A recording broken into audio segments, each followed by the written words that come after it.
Membaca kisah-kisah karomah para kekasih Allah Subhanahu wa Ta'ala itu memang sungguh menambah iman dan sangat banyak faedahnya. Di antaranya adalah turunnya rahmat serta bertambahnya kecintaan kita kepada Allah dan para kekasih-kekasihnya. Sehingga tergugah hati kita untuk senantiasa meneladaninya, selalu ingat mati dan makin giat beribadah kepada Allah Subhanahu wa Ta'ala. Di antara karomah Prof. Dr. Abuya Said Muhammad bin Alwi bin Abbas Al-Maliki Al-Hasani, ketika beliau akan dikebumikan di Makkah, Al-Mukarramah, beliau wafat pada hari Jumat, 15 Ramadan 1425 Hijriah, tanggal 29 Oktober tahun 2004 Masehi.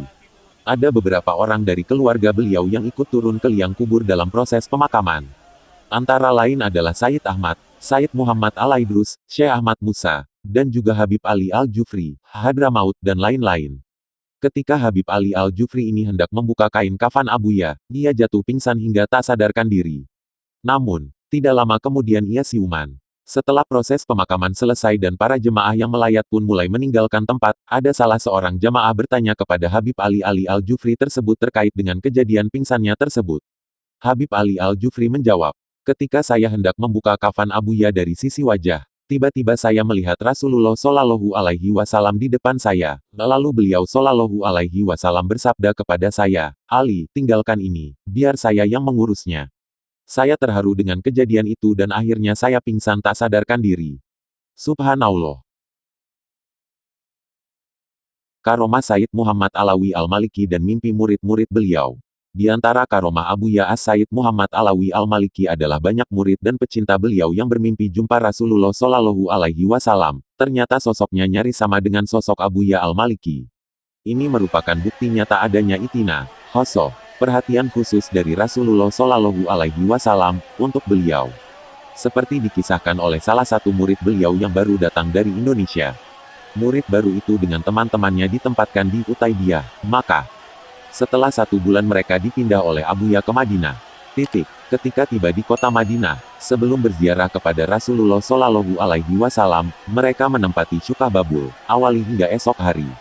Di malam hari, murid yang baru itu bermimpi. Dalam mimpinya ia bersama teman-temannya pergi berziarah ke makam Rasulullah Shallallahu Alaihi Wasallam. Sesampainya di depan makam, ternyata sudah banyak orang-orang yang menanti dan mengitari makam tersebut seakan-akan mereka menunggu seseorang yang akan keluar dari dalam makam.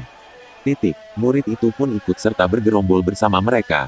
Tiba-tiba dari arah belakang terjadi keributan kecil, dan orang-orang semua melongokkan kepala untuk menyaksikan apa yang terjadi.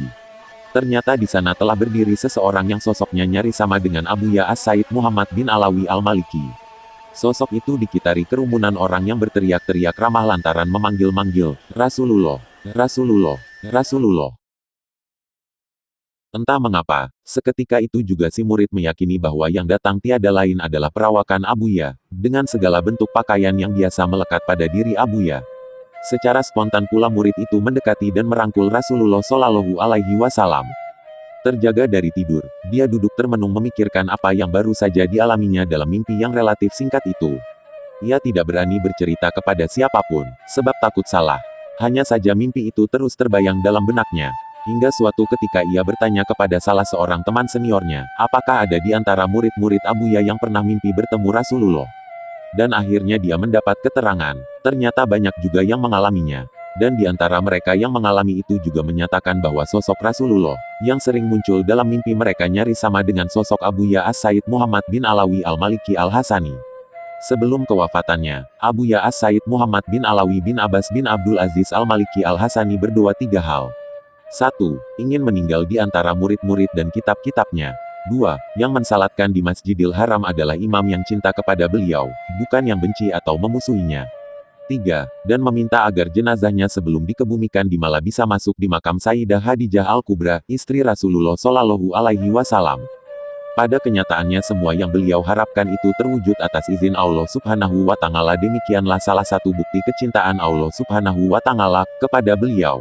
Walaupun sempat masuk rumah sakit karena sakit yang datang tiba-tiba, tetapi ketika akan wafat beliau meminta agar dibawa pulang.